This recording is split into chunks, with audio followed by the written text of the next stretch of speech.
मामूली एक कलम से कहां तक घसीट लाए हम इस गजल को, कोठे से माँ तक घसीट लाए। गाय है, गाय को अगर आप माँ कहते हैं तो माँ हम भी कहते हैं, लेकिन उसका एक कानून होना चाहिए कि पूरे मुल्क में कहीं गाय नहीं कटेगी। ये कहते हैं कि वो साहब वो पाकिस्तान चले जाएं। क्यों पाकिस्तान चले जाएं? अरे अगर हमें कोई पाकिस्तान भेजना चाहता है तो हमें अरब भेजे। 1400 बरस तो हम वहां से चल करके यहाँ आए। पाकिस्तान तो आपका बनाया हुआ है। हम तो जब यहाँ आए थे तो आने के बाद हमने अफगानिस्तान तक पे कब्जा कर लिया था। दुर्गा पूजा या कोई त्योहार आते तो वो पुलिस वाले मुझे भी ढूंढते। जाहिर सी बात है, हम गुनहगार आदमी हैं। मैं आज भी शायद कम्युनिस्ट हूँ, और मेरा ख्याल ये है कि पैदाइशी तौर पर हर नौजवान जो है वो कम्युनिस्ट होता है। इस मुल्क में असली मारे ही नहीं जाते हैं, नकली मारे जाते हैं। जो दंगाई हैं वो बच जाते हैं, जो बेचारा दूध वाला है वो मारा जाता है। कि आस्था के फैसले अदालतों में नहीं होते। बाबरी मस्जिद का फैसला अदालत में गया कि लाख पहरे होने लगे शहर के दरवाजों पर, इनकलाब आने को होता है तो आ जाता है। नमस्कार, मैं प्रखर श्रीवास्तव और आप सब देख रहे हैं जनमानस की खास प्रोग्राम शख्सियत। और शख्सियत की इस खास कड़ी में हमारे साथ एक ऐसी शख्सियत मौजूद है जो कि किसी परिचय का मोहताज नहीं है। जी हाँ, मैं बात कर रहा हूँ शायरी के दुनिया के शहंशाह जनाब मुनव्वर राना की। मुनव्वर राना जी, बहुत बहुत स्वागत है आपका जनमानस के इस खास प्रोग्राम में। जी आदाब। राना साहब, 25 नवंबर 1952 26 नवंबर 1952 उत्तर प्रदेश के रायबरेली में आपका जन्म हुआ। शायरी के दुनिया में आप महबूबा और माशूका की जगह माँ को लाए। हम शुरुआत इस कार्यक्रम की करें तो हम जानना चाहेंगे कि आपकी माँ, आपके पिता, अपने परिवार के बारे में हमें कुछ बताएं, और बचपन की कोई ऐसी याद जो अब तक धुंधली ना हुई हो। हाँ, जैसे प्रखर रवि आपने कहा कि 25 नवंबर, तो अगर हम 25 को भी पैदा होते तो क्या हो जाता? जी, तो 26 को पैदा हुए, रायबरेली में पैदा हुए, एक सई नदी को दुशाले की तरह ओढ़े हुए ये शहर अपनी रफ्तार में बहता है। और सबसे बड़ी बात यह है कि आज़ादी से लेके आज तक कभी वहाँ पर कोई हिंदू मुस्लिम का कोई टेंशन नहीं रहा। ये इस ज़माने में तो बड़ी खूबी है। बहुत सियासी पार्टियों ने ये चाहा कि वहाँ कुछ हो, लेकिन ऐसा हुआ नहीं। कर्फ्यू का मुंह भी उस शहर ने बहुत कम देखा, और कर्फ्यू के बावजूद भी हुकूमतें कर्फ्यू लगाती रहीं, लेकिन आवाम एक दूसरे की मदद के लिए पेश थे। अगर कोई मुसलमान भूखा है तो हिंदू अपने घर से आटा और चावल उसको दे रहा है। अगर हिंदू को जरूरत है तो मुसलमान पेश खड़ा है। तो इन तमाम खूबियों, खूबसूरतियों, रानाइयों, रंगीनियों के साथ एक शहर है जिसे रायबरेली कहते हैं। मेरे वालिद कभी जमींदारी की भूबाज भी थी। कभी वो घोड़े पे बैठ के स्कूल जाते थे, मदरसे पढ़ने जाते थे। फिर ये वो वक्त भी आया कि जब मेरे वालिद ने ट्रक में एक ड्राइवर की हैसियत से 30 साल गुजारे। तो इस माहौल में हमने भी आंख खोली। तो उसका एक सबसे बड़ा फायदा ये हुआ कि हमारे यहाँ कोई न मेरी शायरी में है, न मेरी जिंदगी में है, न मेरी सोच में है, न मेरे शहर में है कि कोई हिंदू मुस्लिम इसका कोई वो नहीं रहा। और मुझे इस बात की खुशी होती है कि मैं तकरीबन 15-16 बरस का हो गया था, तब तक मुझे मालूम ही नहीं था कि हिंदू मुसलमान क्या होता है। मैं ये जानता था कि जो भी है वह हमारा कोई चाचा है, कोई मौसा है जी। हाँ, सब एक रिश्ता सबसे है। ये जानते थे कि कभी अगर लड़कपन में कहीं से गुजर रहे हैं, कोई सिनेमा का रंगीन पोस्टर लगा है, उसको बगौर देख रहे हैं, तो पीछे से एक थप्पड़ पड़ता था। वो थप्पड़ किसी का हो सकता था, विश्वनाथ का भी हो सकता था, मुकर्रम अली का भी हो सकता था। तो इस माहौल में हमने जिंदगी गुजारी, बड़े हुए। शायरी की छाप भी शायद उसी पे रही। बस यही एक छोटी सी मुख्तसर सी कहानी है। राणा साहब, आपने रायबरेली का जिक्र किया। रायबरेली कैसी है, कैसी थी, उस पर आपने प्रकाश डाला। आपने मदरसे का भी जिक्र किया। लेकिन अगला सवाल जो ये है कि रायबरेली से कलकत्ता की ओर जब युवा मुनव्वर मुड़ा और आगे बढ़ा तो नक्सली गिरोहों में शामिल हो गया। पुलिस मुनव्वर राणा का इनकाउंटर क्यों करना चाहती थी? नहीं, इसमें देखिए उस जमाने में जब हम वहाँ रायबरेली में बहुत दिलचस्प रहा। एक वहाँ शोएब विद्यालय में कक्षा 5 तक हमने पढ़ा। तो हम अक्सर ये कहते हैं कि एजुकेशन मेरी उतनी ही थी जितनी शोएब विद्यालय में हासिल की, बाकी सब डिग्रियां होती हैं। तो जिन दिनों हम मोहम्मद जान हायर सेकेंडरी स्कूल में पढ़ते थे तो वो ज़माना ऐसा था कि बंगाल में नक्सलियों का बहुत जोर था और एक सुपर स्टैंडर्ड माना जाता था। अगर आप नक्सल नहीं हैं तो आपको पढ़ा लिखा नहीं समझा जाता था। और यानी अच्छा, वो शायद बंगाल की पहचान भी है कि हमेशा जुल्म के खिलाफ आवाज उठाना बंगाल की देन थी। आज भी ये है। अब तो खैर फिर भी अजीब व गरीब हो गया है, वरना अगर 3 पैसे ट्राम का किराया बढ़ता था तो 40 आदमी जो से वो पुलिस गोली से मार देती थी, इतना हंगामे होते थे। आज नक्सलियों की भी परिभाषा कुछ बदलती नजर आ रही है।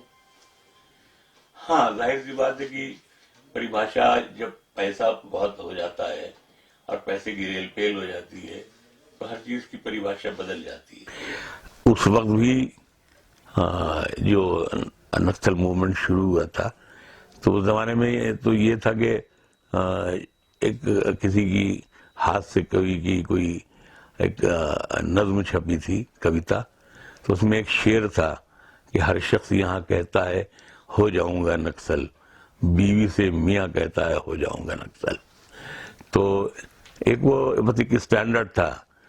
तो हम लोग भी उसके शिकार थे। हमारे स्कूल में भी कुछ लड़के थे, शहर के सभी जगह होते हैं। तो हम लोग भी अपना एक तरह के सपोर्टर थे। तो सपोर्टर होने की वजह से हमारा नाम भी नक्सलियों में आया। क्योंकि मेरे वालिद के शहर में ताल्लुकात अच्छे भी थे, ख़राब भी जैसे होते हैं। कुछ लोगों ने हमारे खिलाफ और बढ़ा चढ़ाकर पेश कर दिया होगा। तो उन दिनों फिर ये है कि जो वहाँ विभूति चक्रवर्ती जो DCDD हुआ करते थे, उन्होंने मेरे वालिद को बुलाकर कहा था कि जिन लड़कों को गोली मारने का ऑर्डर है उसमें आपके बेटे मुनव्वर अली भी हैं। तो फिर मेरे वालिद साहब ने मुझे बहरहाल जितना मार पीट सकते थे मारा पीटा। मैं उन दिनों शायद क्लास 10 में था। फिर मुझे घर से निकाल दिया। ये बात होगी 69 या 70 की, 69 की होगी। घर से निकाल दिया उन्होंने। फिर ये हुआ कि लोगों ने उनको समझाया कि अगर घर से निकाल दोगे, उनके दोस्तों ने समझाया तो वो आसानी से कोई न कोई मार देगा। अच्छा है उसको यहाँ से कलकत्ते से हटा दो। तो एक गाड़ी चलती थी उन्होंने, हमारे यहाँ एक ट्रक था, उसका नंबर था 7275। तो उसमें दूधनाथ शुक्ला एक ड्राइवर हुआ करते थे, इलाहाबाद के से। तो उनके साथ सब जो सिगरेट वगैरह पीने का शौक था मैं अपना, तो उन्हीं के साथ फिर करीब 1.5 साल में कलकत्ते से बाहर रहता था। तो कलकत्ता जाते ही नहीं था, इधर उधर घूमता था ट्रक पर। तो वो जिंदगी जो थी, जो 1.5 साल जो ट्रकबाजी की, तो उसमें बहुत ही चीज़ें, जिंदगी को बहुत करीब से देखने का मौका मिला। वो शायद 1.5 साल जो हैं हमारी ज़िंदगी के 50 साल से ज़्यादा कीमती होंगे, क्योंकि कदम कदम पर अच्छा बुरा सब कुछ देखने को मिलता था। तो उन दिनों फिर ये हुआ कि जो एक स्पेशल ब्रांच हुआ करती थी उसमें हमारा नाम होता है, जैसे पुलिस में आज भी होगा, नाम तो हो गई। तो मेरे आए दिन जब दुर्गा पूजा या कोई त्योहार आते जी, तो वो पुलिस वाले मुझे भी ढूंढते जी, जो होते हैं। तो इस तरह मैं उसमें मैं शामिल था। और ज़हनी तौर पर मतलब ये है कि मैं आज भी शायद कम्युनिस्ट हूँ। और मेरा ख्याल ये है कि पैदाइशी तौर पर हर नौजवान जो है वो कम्युनिस्ट होता है। बाद में फिर ये है कि वो कांग्रेसी हो जाए और भाजपाई हो जाए समाजवादी वाला हो जाए, बहुजन समाज वाला आ जाए, जब उसमें होश हो। लेकिन जब तक वो 18 से 25 साल की उम्र में होता है तो उसके अंदर एक कम्युनिस्ट मौजूद होता है, जो वो कहता है कि नहीं, इनकलाब बहुत जरूरी है, उसके बगैर कुछ नहीं हो सकता है। तो वो शायद मेरे साथ भी रहा हो जी। और वो आज भी मेरे अंदर जो आदमी है, वो हर वक्त बगावत पर, गुस्से पर या उस पर कंट्रोल नहीं कर पाता है, जिद पर। तो ये शायद मिजाज है, मैं इसको चेंज नहीं कर सकता। मरते मरते अब क्या, अब तो खेल ही खत्म है, अब उम्र ऐसी हो गई। लेकिन उस वक्त भी ये था कि वालिद साहब ने पहली बार सूट बनवाया, मैं 8वें में पढ़ता था, तो मैं दिन भर घूमता रहा। शाम को घर पहुंचा तो वालिद साहब बहुत नाराज, बड़ी गालियां दी और कहा कि अगले साल ईद में कपड़े ही नहीं बनवाएंगे, तुमको नंगा रखेंगे। तो अब तक शायद हमारे ख्याल से 50 साल हो गए होंगे, हमने ईद के दिन कभी नए कपड़े पहने ही नहीं जिंदगी में। तो ये जो है मेरे अंदर का जो एक जिद्दी बच्चा है, वो कभी बूढ़ा नहीं मुझे होने देता है जी। वो मेरे साथ साथ रहता है। राणा साहब, आपने जो है जिद का जिक्र किया, शायरी में जिद्दी होना कितना जरूरी होता है, कितना महत्व रखता है? देखिए, जिद जो है वो एक कैरेक्टर है जी। अगर आप में जिद नहीं है तो आप कोई बड़ा काम नहीं कर सकते। फिर आप मतलब ये है कि आपका कोई मिशन नहीं हो सकता है। राणा साहब, आपने जिक्र किया कि ट्रक से आप 1.5 वर्ष ऐसा घूमे कि वो 50 वर्ष से भी ज्यादा कीमती हो गए। आपके परिवार का एक व्यापार है ट्रांसपोर्ट का, और आप भी उसको आगे बढ़ा रहे हैं। ट्रांसपोर्ट के इतने व्यस्त व्यापार से शेरो शायरी में आपने कदम कैसे रखा, या किस तरीके से आना हुआ? प्रखर, ये बड़ा मुश्किल सवाल है, लेकिन बहुत दिलचस्प है। मैं अक्सर ये सोचता हूँ कि ये कैसे मुमकिन हुआ। लेकिन जैसे ये था कि हमेशा से शायरी मेरा शौक था, अभी भी है, लेकिन जिम्मेदारियां भी थीं। हम एक गरीब खानदान से आए थे, बिगड़े हुए खानदान से, जहाँ कुछ नहीं था। तो एक ये भी था, जो हमारा एक शेर है कि दौलत से मोहब्बत तो नहीं थी मुझे, लेकिन बच्चों ने खिलौनों की तरफ देख लिया था। तो एक जिद तो ये भी थी कि बच्चों ने खिलौनों की तरफ देख लिया था। दूसरी फिक्र ये भी थी कि मैं 5 लड़कियों का बाप था। जी। तो इतनी जिम्मेदारियों के बाद अगर हम सिर्फ शायरी में लगे रहते, ये तो बहुत मुश्किल होता। लेकिन शायरी जो था वो मेरा पहला बच्चा था एक तरह से। तो मैंने फिर हमेशा ये किया कि मैंने अपनी जिंदगी को रेल की पटरी बनाया, और मेरा कारोबार उस पर से गुजरता हुआ भारी भरकम इंजन था, और मेरी शायरी उस पटरी को पार करता हुआ नन्हा सा मासूम सा बच्चा था। सिर्फ टाइमिंग में का मैं ख्याल रखता था, तो इंजन भी आराम से गुजर जाता था, बच्चा भी पटरी पार कर लेता था, सब कुछ महफूज था। अब यह है कि लिखना पढ़ना भी कम ही है, क्योंकि बीमारी की वजह से, या अब उतना लिखना पढ़ना नहीं है। अब मैंने बल्कि एक शेर भी ये कहा था कि जितना लिखा है उसी ने हमें इज्जत दे दी, जितना लिखा है उसी ने हमें इज्जत दे दी, जो न लिख पाए वो लिखते तो कयामत होती। राणा साहब, आपने अभी कहा कि शायरी आपकी पहली संतान थी, पहला बच्चा आपने किया। तो ऐसा कौन सा शेर जो ईश्वर ने आपको लिखने पर मजबूर किया, या आपने लिखा जिसने मुनव्वर राना को मुनव्वर राना बना दिया? देखिए, एक हमारा शेर बहुत मशहूर हुआ था उन दिनों, अभी भी बहुत मशहूर है, और हमारे ख्याल से ज्यादातर लोग हमारे उसी शेर से हमें पहचानते हैं। वो शेर ये है कि सो जाते हैं फुटपाथ पे अखबार बिछाकर, सो जाते हैं फुटपाथ पे अखबार बिछाकर, मजदूर कभी नींद की गोली नहीं खाते। ये शेर हमारा जो था, ये बहुत, इस शेर से पूरे मुल्क में या मुल्क से बाहर हमारी पहचान बनी। उसके बाद फिर एक शेर हमने उन्हीं दिनों कहा था कि बर्बाद कर दिया हमें परदेस ने, मगर माँ सबसे कह रही है कि बेटा मजे में है। ये शेर जो था वो इंटरनेशनली बहुत पॉपुलर हुआ, क्योंकि उन दिनों माइग्रेशन और अरब नौकरी करने जाना, यहाँ जाना वहाँ जाना। ये शेर बहुत, जब मैं पहली बार दुबई गया तो मालूम है कि पूरे रेगिस्तान में हमारा वो शेर जो है वो फूल की तरह खिला हुआ है कि बर्बाद कर दिया हमें परदेश ने, मगर माँ सबसे कह रही है कि बेटा मजे में है। माँ को लेकर के आपने बहुत कुछ लिखा है, पर एक प्रश्न ये है कि जानकारी ऐसी भी थी सर कि आपके पास तमाम अननोन कॉल्स आती हैं कि हमारी माँ बीमार है, आप दुआ कर दीजिए, हमारी माँ अस्पताल में है, आप दुआ कर दीजिए। ऐसी तमाम कॉल्स आपके पास आती हैं अभी भी?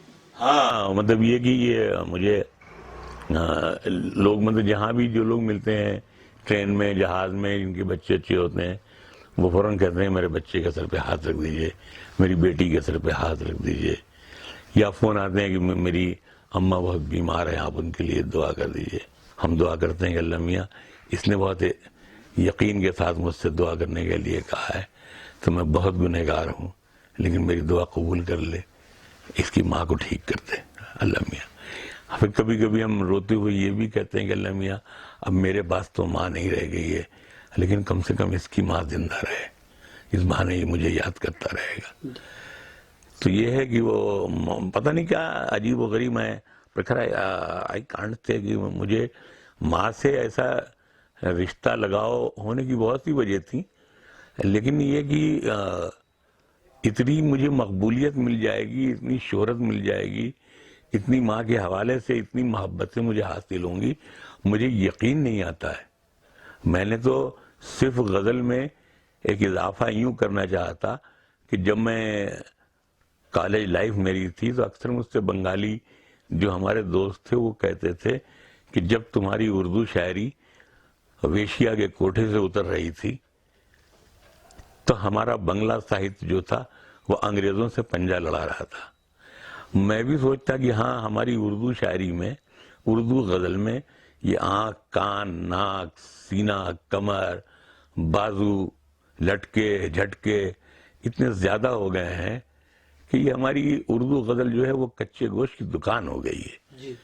इसमें कुछ तरमीम होनी चाहिए, इसमें कुछ चेंज करना चाहिए। तो मैंने ये सोचा कि नहीं, मुझे माँ पे शेर कहना चाहिए। माँ से मुझे इश्क था भी। हाउएवर, तो जब मैंने माँ पे कुछ शेर कहे तो वहीं कलकत्ते में लोग कहते कि साहब माँ पे आप शेर कैसे कहेंगे, गज़ल में माँ कैसे आ जाएगी? गज़ल के माने तो महबूब से बातें करना है। तो मेरा आर्गूमेंट होता था कि देखिए, जब एक मामूली सूरत की औरत मेरी महबूब हो सकती है तो मेरी माँ मेरी महबूब क्यों नहीं हो सकती है? जब आचार्य तुलसीदास के महबूब भगवान राम हो सकते हैं तो मेरी महबूब मेरी माँ क्यों नहीं हो सकती है? अब एक जिद सी हो गई थी नसीम निसार के साथ और मैंने माँ पे शेर कहना शुरू किया। आज मुझे खुशी है कि हिंदुस्तान की 22 ज़बानों में जहाँ भी गज़ल कही जाती है उसमें मुनव्वराना कि ये कोशिश मौजूद है कि गज़ल में माँ ज़रूर होती है, रिश्ते ज़रूर होते हैं। पिछले दिनों मैंने एक शेर कहा था कि मामूली एक कलम से कहाँ तक घसीट लाए, मामूली एक कलम से कहाँ तक घसीट लाए, हम इस गज़ल को कोठे से माँ तक घसीट लाए। तो शायद हम सोचते हैं कि हमसे ये काम ऊपर वाले को लेना था, उसने लिया। अच्छा, उसकी एक बेसिक वजह भी ये थी, अपनी वालदा की पूरी जवानी जानमाज पे बैठे हुए देखिए, रात रात भर वो नमाज, जानमाज जो होती थी, इस पर बैठ के नमाज पढ़ा जाता है, उसी पर बिछा करके बैठी रहती थी, उसी पर सो जाती थी, भूखी रहती थी, कभी चूल्हा जला कभी नहीं जला। जो ये सब मेरी आंखें सब देखती थी, मुझे अजीब सा लगता था। फिर रात रात भर अम्मा रोती थी कि मुझे सोते में चलने की आदत है, ऐसा ना हो कि वहाँ हम कुएं में चले जाएं, गिर जाएं जो घर में कुआं है। तो वो रात भर अपने रायबरेली वाले कुएं की जगत पे बैठ करके रोती रहती थी और कहती थी हमारे लड़के को पानी में डुबोना मत। शायद वो समझती थी कि पानी से पानी का रिश्ता होता है, मुझे नहीं मालूम कि पानी से पानी का रिश्ता होता है, लेकिन मैं ये जानता हूँ कि माँ का पवित्रता से रिश्ता जरूर होता है। जैसा कि आपने कहा कि माँ का पवित्रता से रिश्ता जरूर होता है और इसीलिए आप माशूका महबूब की जगह माँ को लेकर के आए, और जहाँ पर भी माँ का जिक्र होता है, माँ के विषय में बात होती है, मुनव्वर राना को याद किया जाता है। तो आज भले ही आपकी माँ दुनिया में नहीं है, लेकिन एक तरह से देखा जाए तो माँ आपके जीवन के साथ हमेशा के लिए जुड़ चुकी हैं। और दूसरी बात जो आपने कही कि दुबई के काव्य में जब आप गए पहली बार तो आपकी एक रचना पहले से ही वहाँ पे हाँ, जहाँ भी हम गए जी। वो शेर, लोगों ने यही फरमाइश की किताब वो शेर पढ़िए जी कि बर्बाद कर दिया हमें परदेश ने, मगर माँ सबसे कह रही है कि बेटा मजे में। जी।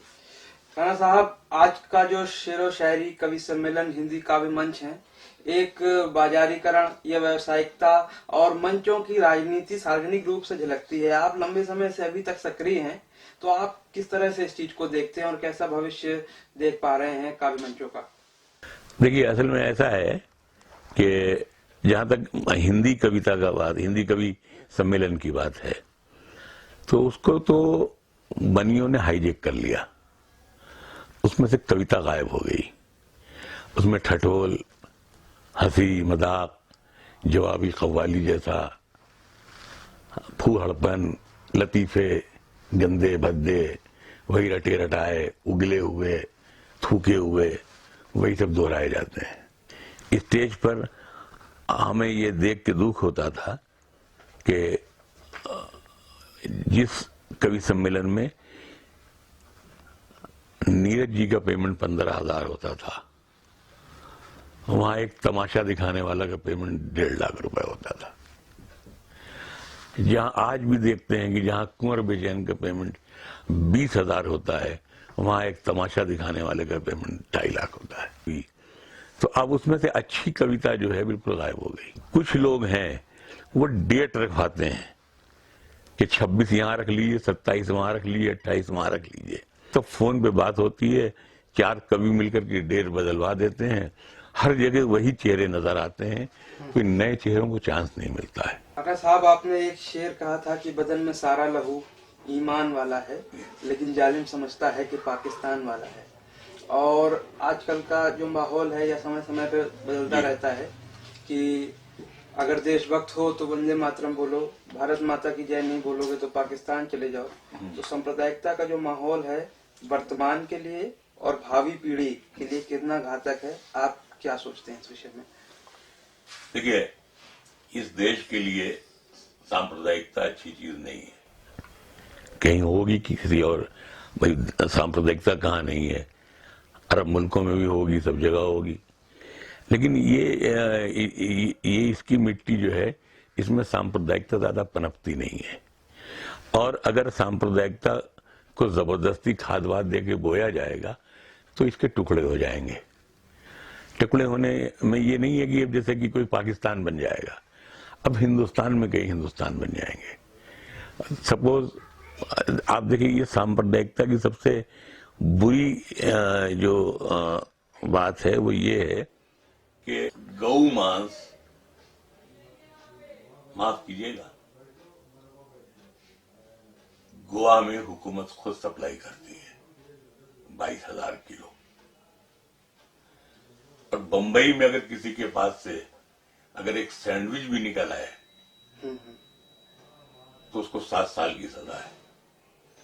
तो ये एक मुल्क में 2 कानून आप कैसे चलाएंगे? इसका मतलब या तो गोवा गलत है या बंबई गलत है, या उत्तर प्रदेश गलत है या बिहार गलत है, या बिहार गलत है या बंगाल गलत है, या बिहार गलत है या उड़ीसा गलत है।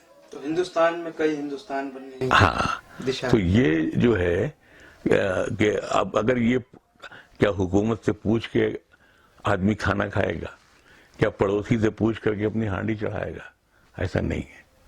इसकी ठीक है, एक कानून आप जैसे गाय है, गाय को अगर आप माँ कहते हैं तो माँ हम भी कहते हैं, लेकिन उसका एक कानून होना चाहिए कि पूरे मुल्क में कहीं गाय नहीं कटेगी। जैसे आपने नोटबंदी कर दी, जैसे आपने कश्मीर में 370, ये सब आपने तमाशे दिखाए, वैसे एक तमाशा आप ये भी दिखा दीजिए कि पूरे मुल्क में बैन कर दीजिए कि कहीं गाय नहीं कटेगी।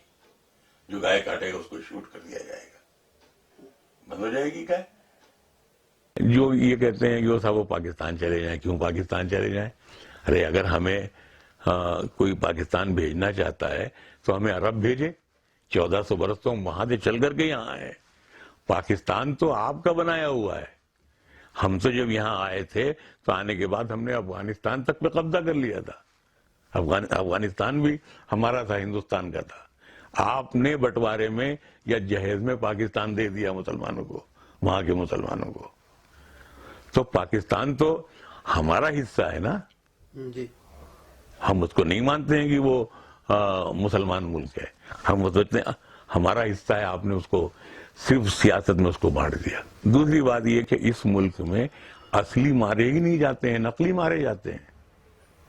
जो दंगाई हैं वो बच जाते हैं, जो बेचारा दूध वाला है वो मारा जाता है। तो कहने का मतलब जो कानूनी कमजोरियां हमारे यहाँ हैं, हमारे यहाँ हैं, उसको जब तक आप दूर नहीं करेंगे तो वो सुधार नहीं हो सकता है। फिर सीधी सी बात है, हम ये कहते हैं 2-3 कानून इस मुल्क में बहुत जरूरी हैं। आप कल बनाएं, परसों बनाएं। हम शुरू से चीखते थे 20 बरस से कि आस्था के फैसले अदालतों में नहीं होते। बाबरी मस्जिद का फैसला अदालत में कैसे हो जाएगा?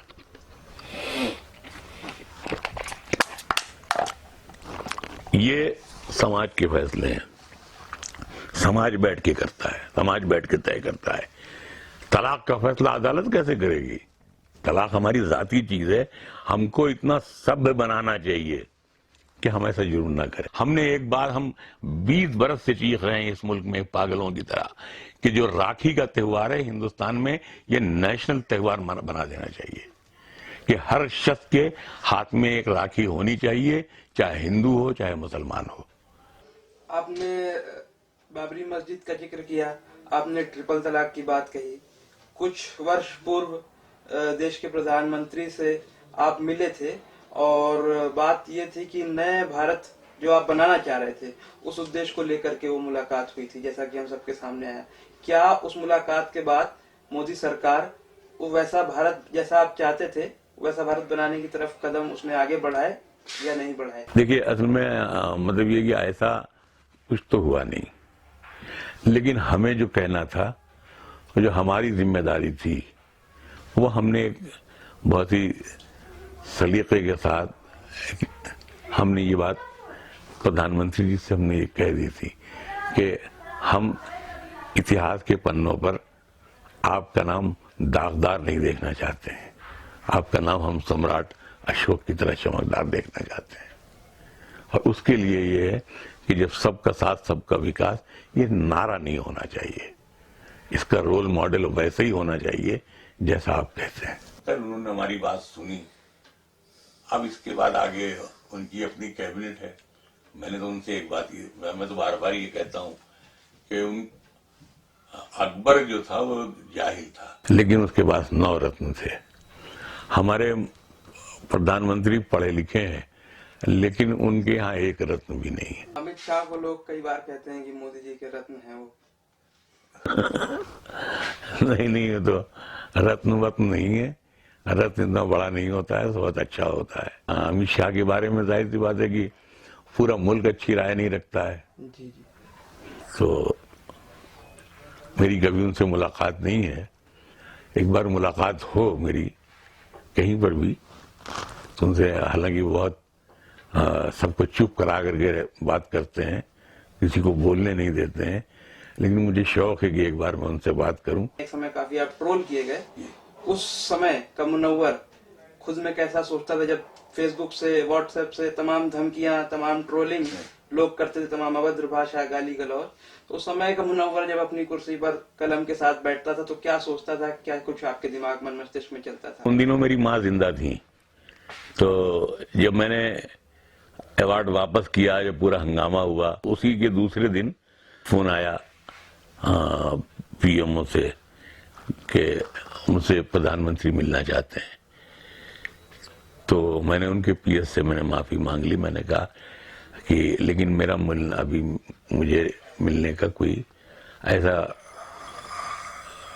कोई जरूरत ऐसी नहीं है मिलने की। मैंने कहा मैं मोदी जी से मिलना चाहता हूं, लेकिन मैं चाहता हूं मोदी जी मेरे साथ चलें और इखलाक के घर पे, और अगर उसके वो आंसू पोंछ दें तो ये जो 15-20 करोड़ मुसलमानों के वोट इधर उधर मारे मारे फिरते हैं, ये सब आपके पास ऐसे ही आ जाएंगे। आपको कोई कांग्रेस वांग्रेस करने की जरूरत ही नहीं होगी।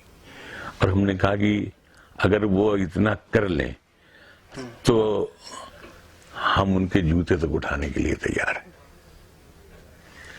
तो ANI जो सो कॉल्ड बेईमान चैनल है, तो उसने ये छापा, खबर उसने दी कि मुनव्वर राना मोदी के जूते उठाने के लिए तैयार। तो अचानक मालूम हुआ कि वो हमारा बुद्ध जो था वो जमीन पर गिर पड़ा। मुसलमान बहुत नाराज कि साहब बताइए ये आदमी इतना गिर गया। जो सेकुलर और समझदार और पढ़े लिखे जो भी हिंदू थे या जो लोग भी थे, उन्होंने कहा कि नहीं यार ये तो बड़ा घटिया आदमी निकला। तो एकदम से बिल्कुल, तो मुझे बहरहाल बहुत धक्का लगा उसका, लेकिन मैंने उसकी, चूंकि मैं लीडर नहीं था, मुझे लीडरी भी नहीं करनी थी। राणा साहब, जैसा कि आपने कहा कि A9 न्यूज एजेंसी ने आपके काट छाट करके इस तरह से पेश किया कि मुनव्वर राना नरेंद्र मोदी के जूते उठाने को तैयार। उसकी बेईमानी पर मुझे अफसोस है जी। और मैं उसको माफ नहीं करूंगा कभी जी। क्योंकि उसने सीजरिंग करके उसने उसको पेश किया। हर पत्रकार को अपने बच्चों का फ्यूचर, अपने घर का किराया, सब खर्च निकालने के बाद वो सोचता है कि अगर हम जरा सा भी अगर हम कुछ ऐसा करेंगे तो हम सड़क पर आ जाएंगे। तो पत्रकारिता के दिन तो खराब नहीं है, पत्रकारों के दिन बहुत खराब है। लेकिन ये कि जिस दिन ये पत्रकारिता उबलेगी, ये पत्रकार उबलेंगे, उस दिन इस मुल्क में फिर आग लग जाएगी। वह किसी के शेर है, बहुत अच्छा शेर है कि लाख पहरे हों लगे शहर के दरवाजों पर, इनकलाब आने को होता है तो आ जाता है। साहब, आपने गजलों की दुनिया में माँ को एस्टेब्लिश किया, माँ के नाम से आप जाने जाते हैं और हमेशा याद किए जाएंगे।